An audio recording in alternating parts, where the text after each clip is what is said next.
So I did 4, 5, 6, and 7, yes? How much time do we have? Go on. Let's go to non-duality. You want to hear some?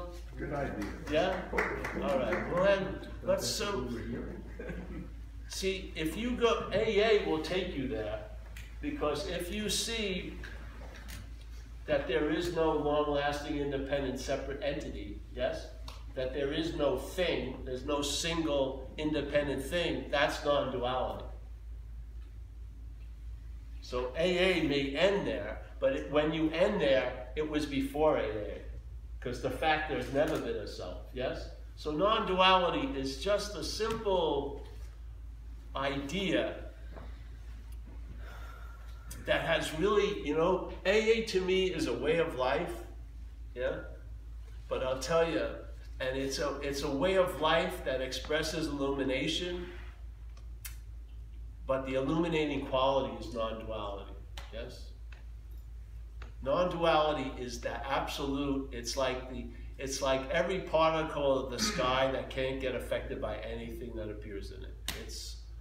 It's the freedom before the bondage.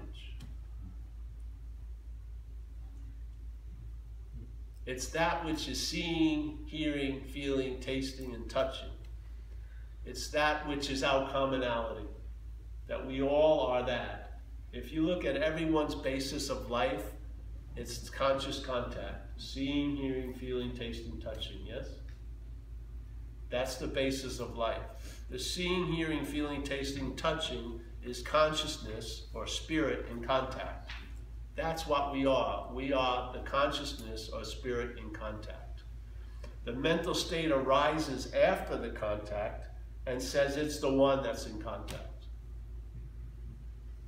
That's what it does. That's its robbery. That which comes after, which is the idea of you. And if you weren't in an abusive situation when you were a kid, there was, in the first like 16 months of a child, there's no sense of other or self. It has to be formulated by the brain down the road. You ever seen a baby? That's what's so attracted to them. There's no one home. They're just fucking wide open. I mean, someone could come in with $30,000 worth of plastic surgery, incredible Armani clothing, and who are you going to be attracted to? The baby. Because the baby is it. Because it's demonstrating we have the sense of it. Yes? We believe we've lost it or moved on, but we haven't. That's the inherent condition. The I that has no me, yes? Because once the me arises, it replaces the I, seemingly, yes? So now the light starts looking for the light, while all the while it is the light. So we're trying to look for a spirit through the body, instead of realizing maybe I'm not the body and find out that you're spirit. And we say in the big book, you know, the daily reprieve is contingent on the maintenance of a spiritual condition, yes? That's the basic bottom line. The daily reprieve from alcoholism is contingent on the maintenance of a spiritual condition. And it's going to be a whole lot of maintenance if you start from a body condition. But what would happen if you're not a body condition and you are a spiritual condition? The being of the spirit would be the highest form of maintenance. Yes? The being, when something's being, look at seeing, hearing, feeling, tasting, touching. Is there any thought or effort? Am I sweating because I've been seeing too much today? You know what I mean? Am I going to a seeing class? No. There's being it's being what it is. It's not demonstrating any thought or effort. Why would you believe thought and effort would bring you back to what demonstrates no thought or effort? If I am a spiritual condition, that's the highest form of maintenance of a spiritual condition. And that's the basis of the daily reprieve. You start from spirit instead of from fucking head and image and body. That's all. The body continues, everything continues, but your starting point isn't of that, it's of I. And to me, it's allowed me to travel lighter here as this action figure. It didn't make everything great. Maybe it didn't change the geography of my life and the destiny of it, but it's allowed me to travel lighter with whatever was coming my way, which is a pretty damn good freaking gift. Yeah. And it really doesn't demonstrate any thought and effort. I mean, I don't have a get ready room before I come to a talk, and then a get set room, and then go room.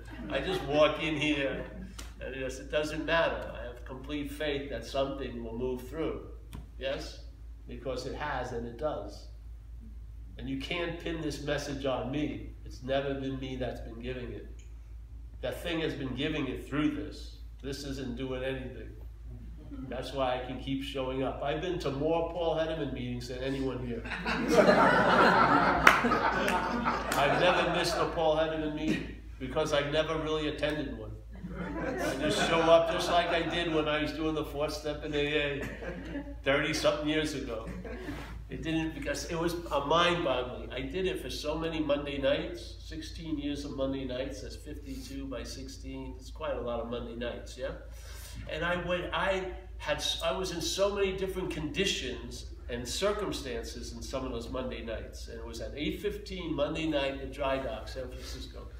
Sometimes I was waiting to hear if I had AIDS, you know, because back then when you had the AIDS test, it took 3 weeks. So, and I had ample evidence to think I had AIDS because I was an intravenous user and everything like that. Sometimes my fairy princess broke up with me right before the meeting. Sometimes it's sinus infections. It didn't matter. Whatever condition or circumstance I was in, when I showed up, yeah, to that meeting, everything that was so pressing was totally forgotten for that hour, completely.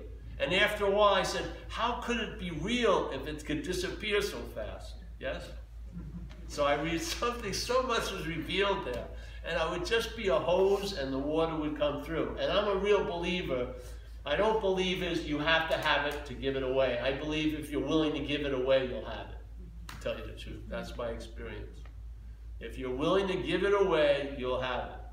Yes. It's always available at all times, right where we are, with no requirement necessary, except the ones you make up. And maybe you'll lose interest in all those ways to arrive at where you already are, and maybe it'll dawn on that you're here. Yeah. When? Now. Where? Here. Yeah. So the non-duality, I could get into it, but because what happens, see, with the non-duality is people hear it, but the selfing that implies you as a self is the quickest process I've ever seen. Some people, they say it happens in less than 5 seconds. So what happens, the mental state claims whatever you are brought into contact with. So let's say you're doing something, yes? Let's say there's a doing. It will claim to be the doer. So let's say you're going to try to meditate yourself out of being the self, but what will happen is the meditation will be claimed to imply the meditator. And I've realized you're never going to meditate yourself out of the meditator. You're never going to think yourself out of the thinker. You're never going to feel yourself out of the feeler.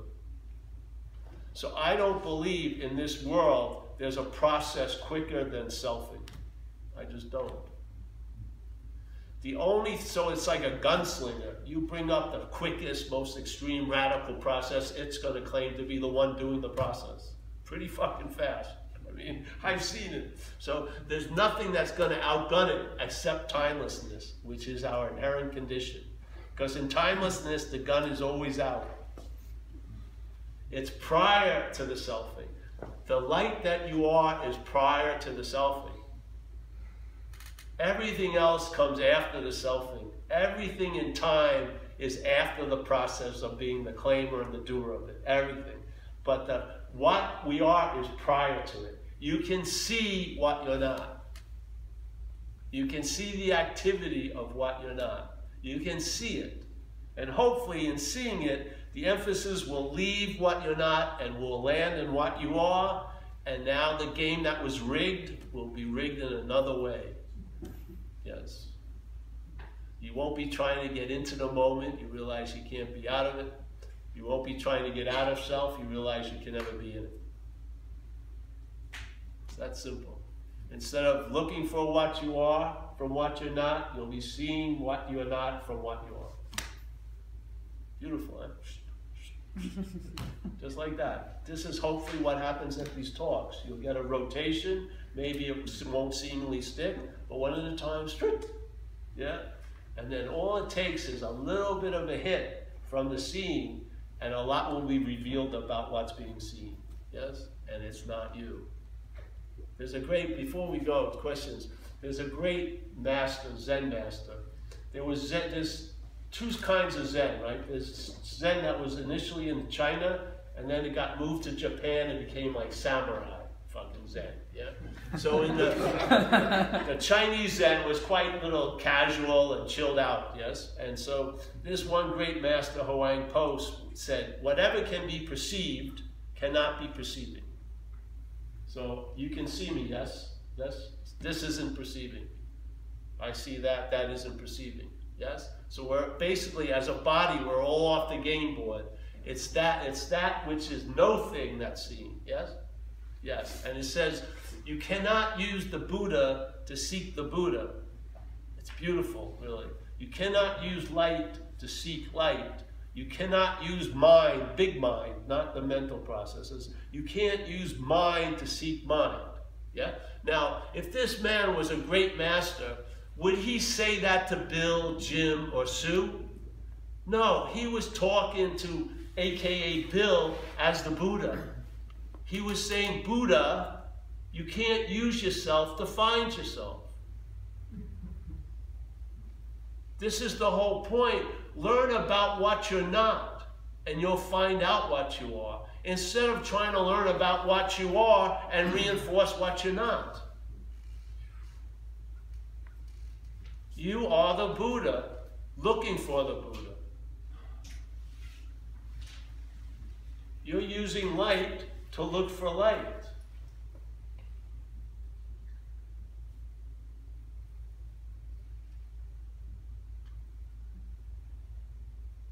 To me, it's like I went into a spiritual shoe store, I heard these statements, I put the shoe on and it fit.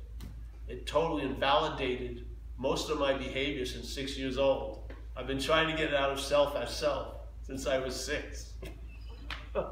I shot up tons of cocaine, trying to eject myself out of self, but be there to watch the ejection.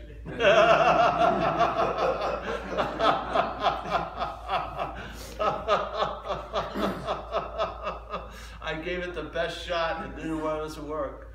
You can't get out of an imaginary place. You can't. I'm telling you, you know. Believe me or not, I can save you a lot of time. You are what you're looking for. Not as you're thought about, but as that which is prior to thought. For thoughts to be noticed, there must be light. You are the awareness that allows thoughts to be noticed. You are the awareness that allows feelings to be felt.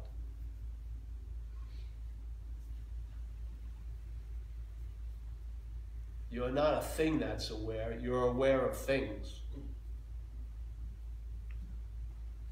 So, hey, yeah. And if you're interested in any of that stuff, God help you, really. It's really a lack of interest that serves you. It's a weird thing. You lose interest in it. You lose interest in your spiritual progress, and you progress greatly. I don't know how it works. It works. So any questions? What time? We did some time. How much time? I have a question about something you wrote in your book. Oh, Jesus. Yeah. Well, I didn't write the book. And I think you may have covered it, but maybe you could say it in a different way. You say, my view is that you've got to go to the first addiction if you want relief from the third, fourth, sixth, and ninth addiction. Yes. All of these addictions are your mind trying to manage the irritability, restlessness, and discontent of an unfulfilled first addiction, which is the addiction of becoming what you think you're not, and unbecoming what you think you are, yes. And becoming what you think you are, and unbecoming what you think you're not. Yes. I can give it to you a way let's use the framework of the Four Noble Truths of Buddhism. Yeah, in Buddhism, in like formalized Buddhism, there was a man, Gautama Buddha, a long, long time ago. And he came up with, he had some takes, and one of the takes was the Four Noble Truths about what's happening. And he says, there's a certain suffering or malaise, yeah, more like a vague sense of irritability, restlessness, and discontent, basically, yes? Here, all right? And it says, and what's causing that is desire, yeah, desiring. Now, I looked at, what's the original desire? It's a desire to become and unbecome. So the mental state desires to become a thing and unbecome what it thinks it is, yeah? So it wants to become and unbecome. It's almost like a slinky. So this is the agitation that begets more agitation. So the mental state wants to become a self. So, yes, nothing wants to become something. It will never fulfill it. You're never gonna be a body. Have you ever seen someone you know dead? Was that who you knew? The body wasn't who you knew. I had it when I was 9 years old. My mother brought me to my Uncle Fred's funeral. It was an open casket. My mother said, you want to say to goodbye to Uncle Fred? I wasn't that keen on it, but she dragged me up. I looked at the body and I had a hit. I said, that ain't Uncle Fred. Yeah, the body was there, but what was animating it was gone. And it was obvious that wasn't Uncle Fred. Now in hindsight, I realized why I thought Uncle Fred was the body, because I thought I was the body. So seeing that I was looking from being a body, so I saw everyone else as a body. But when I saw the body without the animation, that wasn't the body, yeah? So to me, the desire to become and unbecome is the incessant agitation of the mental state. It wants to unbecome what it thinks it is, like a loser or unlovable or I really fucked up, whatever, and then it wants to become what it can never be. So it's a thwarted desire that's like a slinky, yeah? It just goes on and on and on and on. That to me. And the original addiction, if you want to use it in time, is the addiction of the mental state to the idea of being a self. That's the addiction. That's why we get loaded, trying to get relief from that. We're trying to get relief from the bondage of self. But we're trying to get relief from the bondage of self as self. That's why it doesn't fucking work. That's why they're called addictions, because they never work. Yeah? If cocaine would have worked, I would have hit a point and I would have said, thank you, Lord Cocaine. I give all my coke to everyone. I'm totally satiated. I feel fucking enlightened. No. You know? The more I had, the more I wanted. And the emptier fucking I felt. And when you try to leave cocaine, it wouldn't allow you to leave because you had no ability to have any fucking sense of fun or anything. You were dead. You ever hear a thing called cotton fever back then? I shot up, I was with 3 people, we shot up some coke, and something was in the thing. And so I was the first one for it to hit, because I always went first with the shot. And this thing was a fucking, something goes into your blood system, and you go off, like super delirious, and you can't even stand up. And then the next person, and the next person. And we couldn't even, we tried to get to a phone, we called up my girlfriend, and I couldn't even get to the ringer to let her in. We're all just fucking dying. She finally gets in through the superintendent. I swear her off a fucking coke. We're driving home in the Volkswagen Bug. I throw my needles out. I fucking just, no. And now I'm home without cocaine. I read Nicholas Nickleby by Charles Dickens, 1,200 pages. Right? I watched about tons of terrible movies. I'm up for fucking 3 days, and I have no ability to enjoy anything. There was no joy at all. Nothing until I went back to coke. That's how bereft I was. And you don't think something has taken us over? Remember the days, I don't know if you were, when we used to be shooting coke, we'd be in someone's apartment, and there would be strange people. Some people, after they shot, they'd always be like this. This thing bent over, just weird shit happening. So we're shooting coke, you know, and then we start, everyone's running out of coke. And so you're just sitting there, and you don't have any more. And then suddenly you start looking at the rug, and you think you see like coke.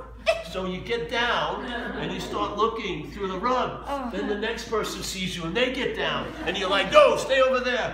And you're picking up lint, and you're putting it in, and you're willing to fucking shoot it up. Something's taking you over. Seriously. I mean, seriously. Something is taking you over. I once got, me and my friend, we really liked opium. Yeah? So we heard that this guy's some opium. We were going to meet him at a 3-day heavy metal thing at Oakland Coliseum. We're going to meet him on this pedestrian bridge. So we get the stuff, you know, it looks tarish and black. We go back to our apartment, and my girlfriend's in the kitchen. We're in the room, so we open it, we shoot some up, you know? And we're trying, are you feeling it? I go, I think I'm feeling it. You know, going on this. And my girlfriend comes in, and she says, it smells like incense. What? We just shot up insects. It wasn't opium. What did we do? We shot it again.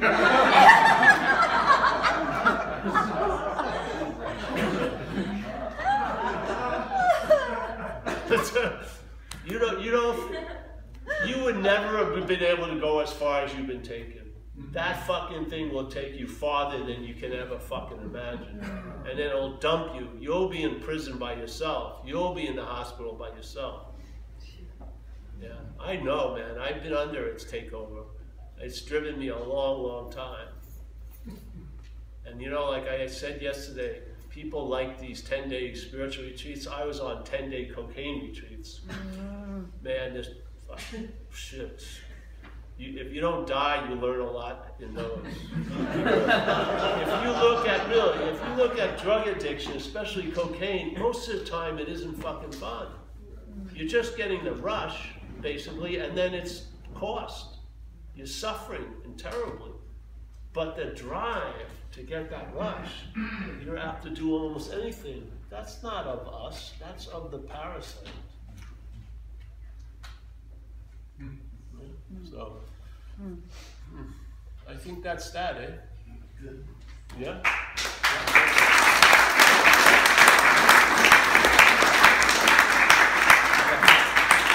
You turned it on.